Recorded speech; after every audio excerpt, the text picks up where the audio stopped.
जय गुरु जी संगत जी। गुरु जी today blessings channel पर आपका स्वागत है। अगर आप चैनल पर नए हैं तो चैनल को शेयर करें और सब्सक्राइब करें और साथ में लगे हुए बेल आइकॉन के बटन को प्रेस करके ऑल पर क्लिक कर दें ताकि इस चैनल पर डेली अपलोड होने वाली गुरु जी की ब्लेसिंग्स आप तक पहुंच सकें। संगत जी, अगर आप इंडिया या इंडिया से बाहर दुनिया के किसी भी कोने में रहते हैं और अपना सत्संग संगत के साथ, पूरी दुनिया की संगत के साथ शेयर करना चाहते हैं, गुरु जी के इस चैनल पर अपलोड करवाना चाहते हैं, तो डिस्क्रिप्शन बॉक्स में हमारा व्हाट्सअप नंबर और मोबाइल नंबर दोनों दिए गए हैं। आप उन पर हमें संपर्क कर सकते हैं और अपना सत्संग वॉइस मैसेज के रूप में रिकॉर्ड करके हमारे व्हाट्सअप नंबर पर भेज सकते हैं ताकि आपके सत्संग को हम गुरु जी के इस चैनल पर अपलोड कर सकें। जय गुरु जी।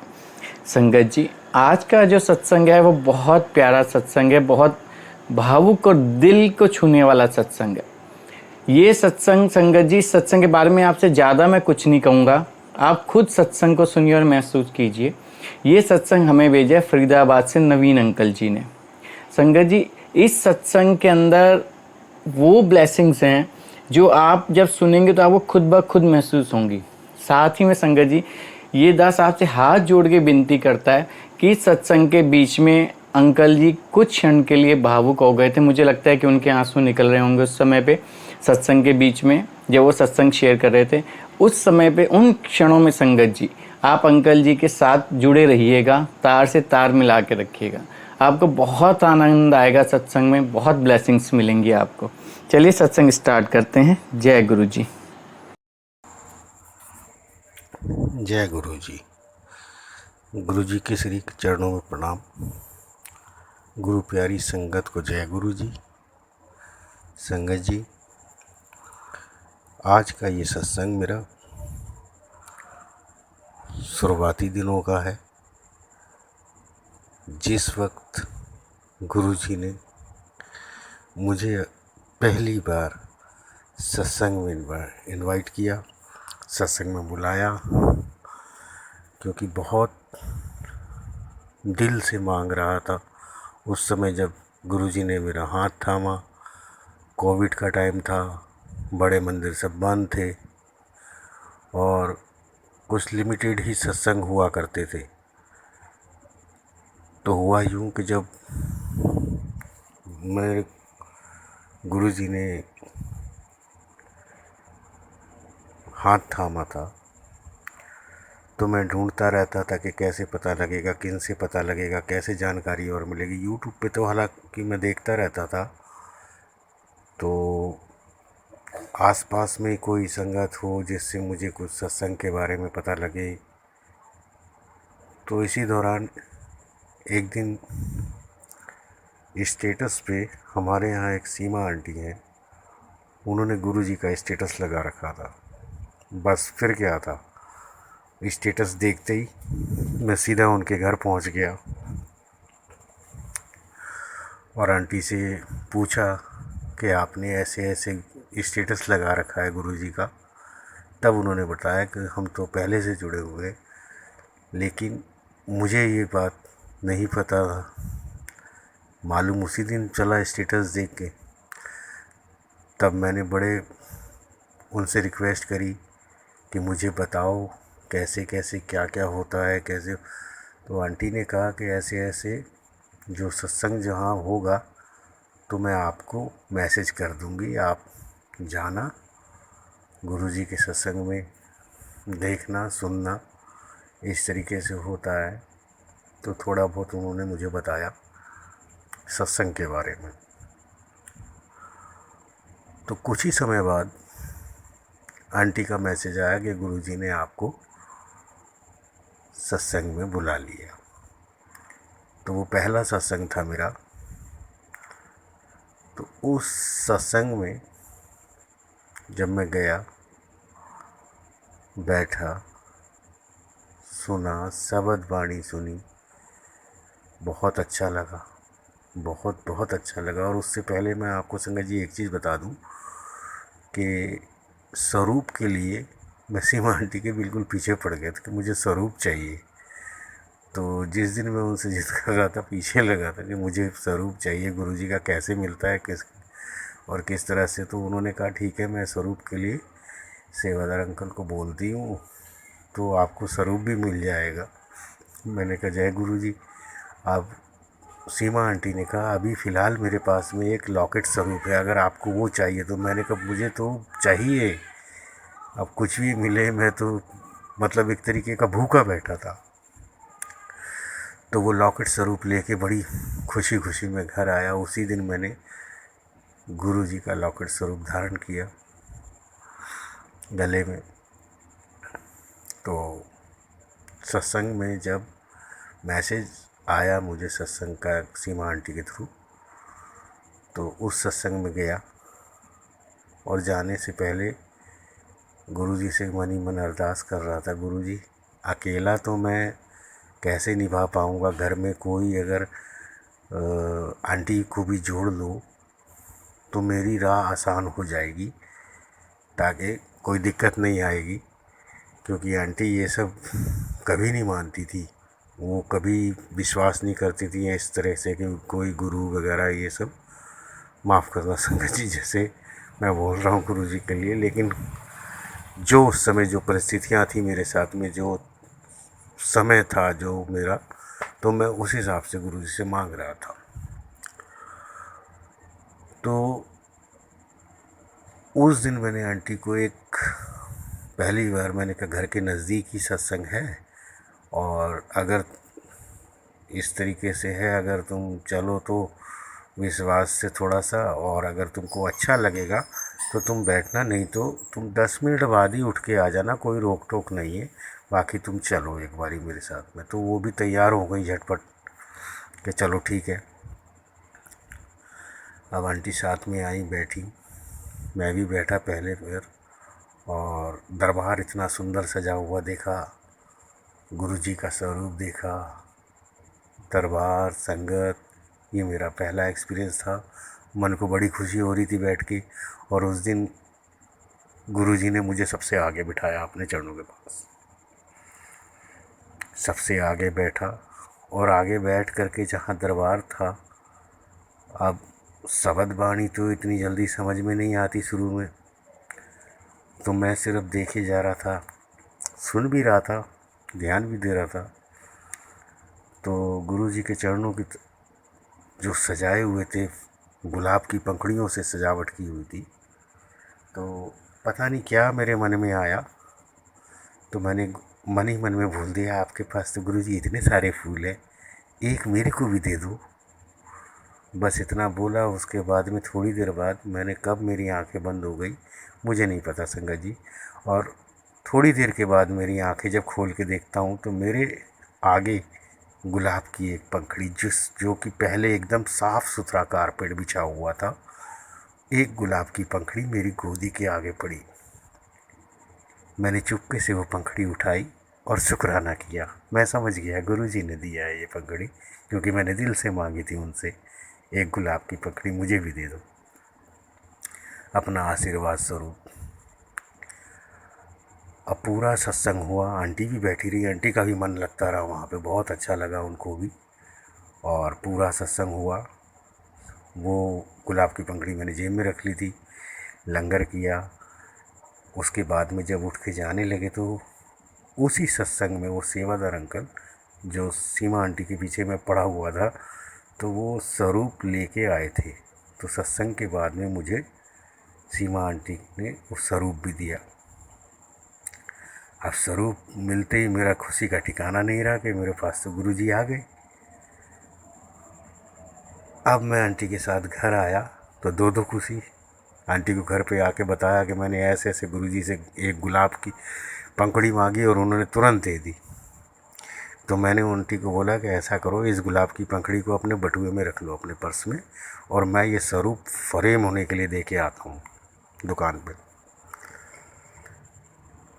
तो मैं फ़ोटोशॉप पे गया स्वरूप लेके, और वो अंकल थे जो शॉपकीपर, उनको मैंने स्वरूप दिया और पैसे पूछे पहले। मैंने कहा पैसे बता दीजिएगा आप।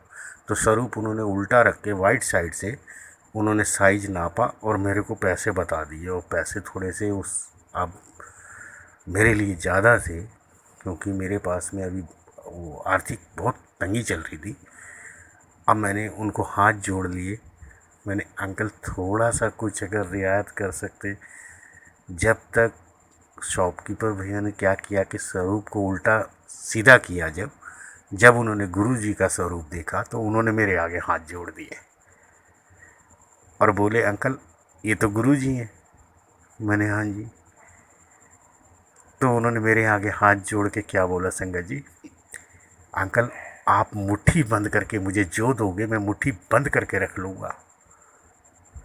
संगत जी, दिल को बड़ी खुशी हुई कि चलो आज मेरी जो मन की तमन्ना थी कि आज ही फ्रेम करवा के आज ही घर लेके जाना है मुझे, तो वो चीज़ दिल को तसल्ली हो गई। और मैं फिर वापस आया घर और आंटी से बोला कि ऐसा है कि उन्होंने तो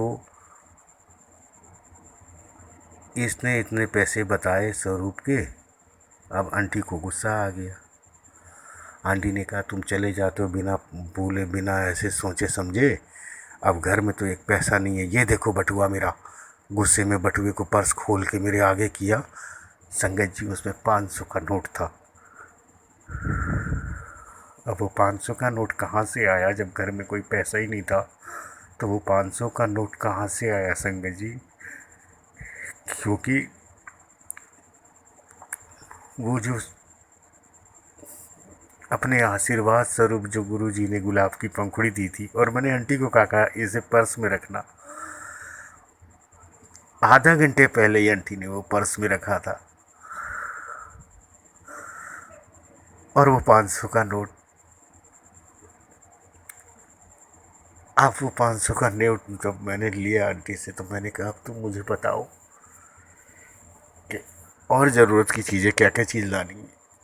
तो आंटी ने गिनवा दी, थोड़ी सी दालें और दूध, ज़रूरत की जो घर की चीज़ें थी वो गिनवा दी। मैंने पहले ज़रूरत की चीज़ें ली और जो बाकी पैसे बचे थोड़े से, जो शॉपकीपर भैया ने मांगे थे वो उससे थोड़े कम थे।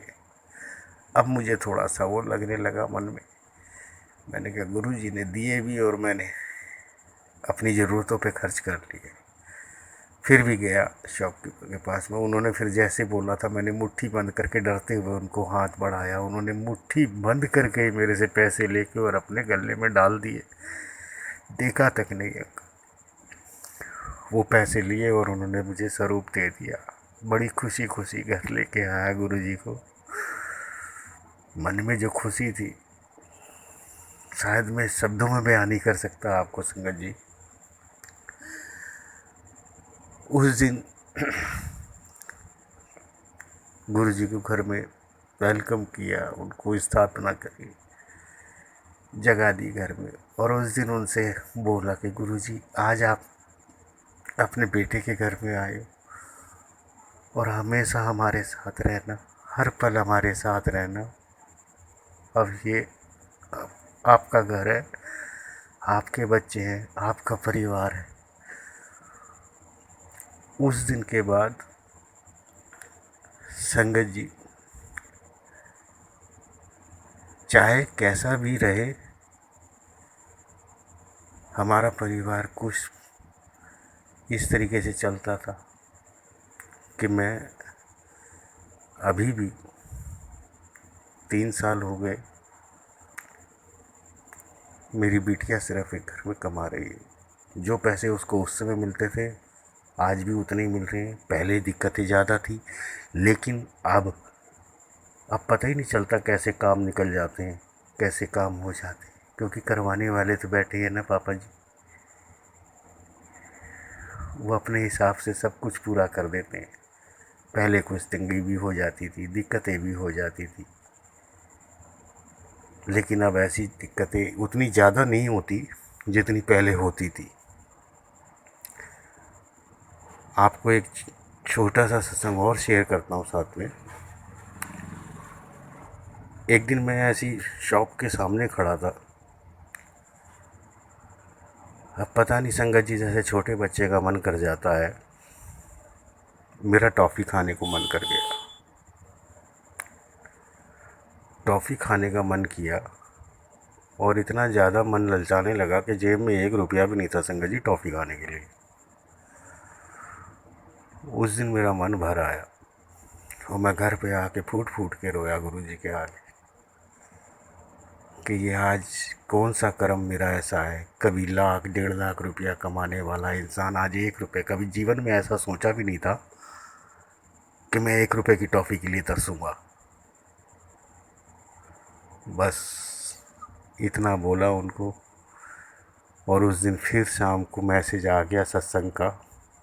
संगत जी उस दिन सत्संग में गए और जब आरती का थाल लेके आंटी आई सामने, सबको 1-1 2-2 टॉफ़ी मिल रही थी।